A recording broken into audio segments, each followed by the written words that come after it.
masasabi mo dun sa comparison nyo daw ni Pete Jimenez kasi mga fans excited dun sa magiging team? Actually, mas magaling pa yata sa akin, mas magaling yata sa akin talaga si Pete. Pero siguro matanda na ako.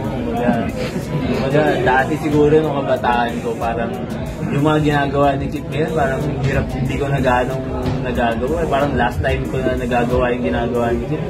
Mga 23, 24 years old ko pa ako.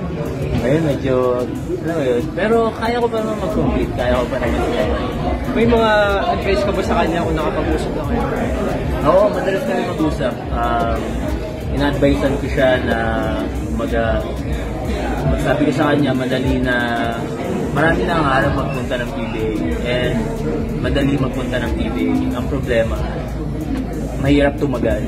So, umanap ka ng way kung paano ka tatagal sa PBA. And make sure mo na tatagal ka na nagdo-dominate ka, na gumagawa ka ng sarili mo. Hindi yung dahil parang normal ka lang na player, normal ka lang na PBA player. Sabi ko, huwag kang makontento na parang role player or saktong. Dapat mag-aim ka na ma-reach mo yung full potential mo. Isa ka sa mga nag-dominate sa PBA.